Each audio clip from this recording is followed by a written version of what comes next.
Live from Fargo and serving you on TV, online, and on the go, this is Valley News Live at noon.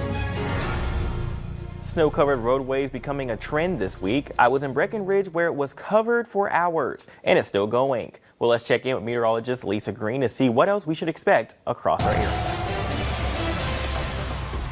Good afternoon. More of the same essentially for those of us in the Southern Valley. We're getting snow showers still ongoing. Our view right now on our Skycam, on our First Alert Skycam network in Fargo, shows that low visibility from up high on our tower cam and the snow still falling. Road surface here on I-94 looks wet, but at least in this view, the snow is melting. That doesn't necessarily mean that's the case across the metro or especially across the valley. Here's a look at our temperatures. We're right at freezing or below. Grand Forks is at 32, Fargo's at 30. We've got some snow coming down in Fergus Falls as well at 30 degrees, and Jamestown too. So you can see it's our Southern Valley communities being impacted. And here's the latest look at your radar. We've got a couple of bands here that are looking a little bit more substantial. One over Fargo, where you see the darker blue, and northern parts of Clay and Cass counties especially, back over to Valley City too, and then an even heavier band right over the Hankinson area, Fairmont, in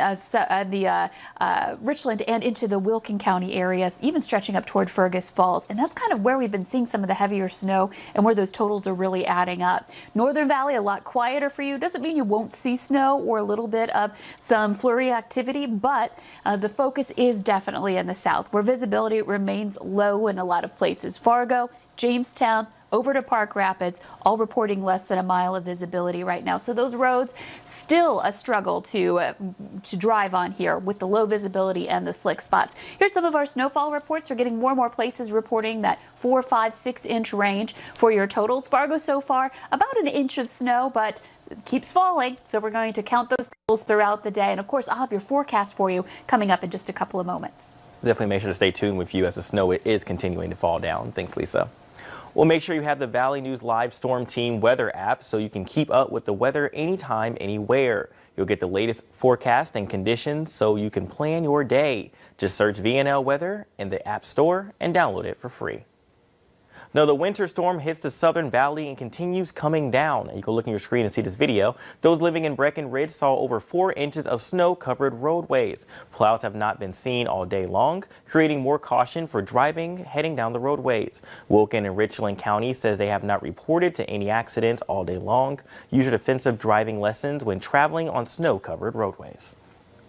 Well, just breaking into the newsroom, the North Dakota Department of Health is confirming over 1,000 new cases of COVID-19 throughout the state. In Cass County alone, 280 cases are being reported. This is followed by 209 cases in Burleigh County. Health officials say the daily positivity rate has jumped to 13.9%. There are now 6,000 active throughout the state, with 156 patients currently hospitalized. Well, a judge in the George Floyd case has decided not to dismiss charges against the former Minneapolis police officers, with one exception. The third-degree murder charge against former officer Derek Chauvin and the death of George Floyd has been dropped, although the highest second-degree charge remains. The other former officers are charged with aiding and abetting second-degree murder.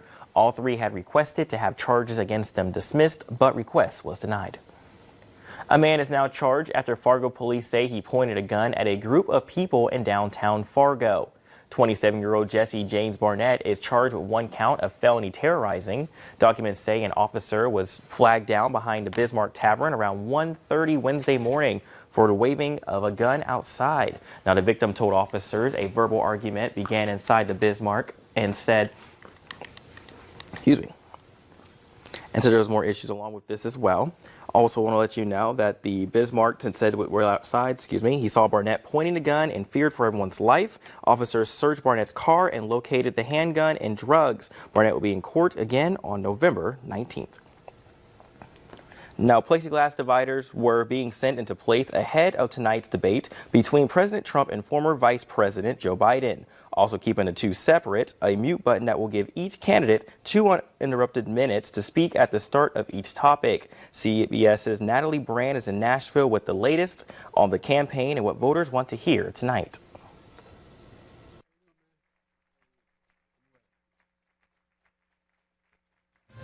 Former Former President Barack Obama held his first major event for Joe Biden yesterday. Hello, Philadelphia! While his former vice president took a break from the campaign trail to prepare for tonight's debate with President Trump. With Joe and Kamala at the helm, you're not going to have to think about the crazy things they said every day. The current commander-in-chief brushed off the attack at a rally in North Carolina. There was nobody that campaigned harder for crooked Hillary Clinton. Tonight, the two candidates will be here in Nashville for their second and final presidential debate. A CBS News poll found 69% of viewers said they felt annoyed by the constant interruptions in their first matchup. It was like two kindergartners going at it.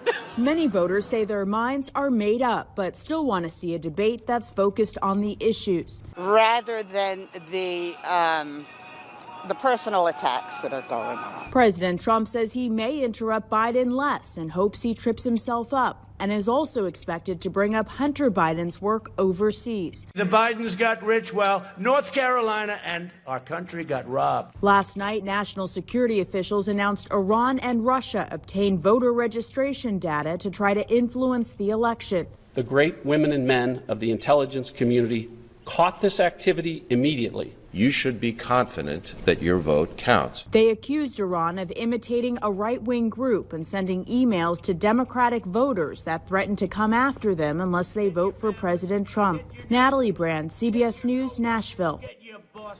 The president has complained the debate isn't going to focus solely on foreign policy, while he says he'll bring up Hunter Biden. Joe Biden said in a recent interview, quote, "It's the last-ditch effort in this desperate campaign to smear me and my family," end quote.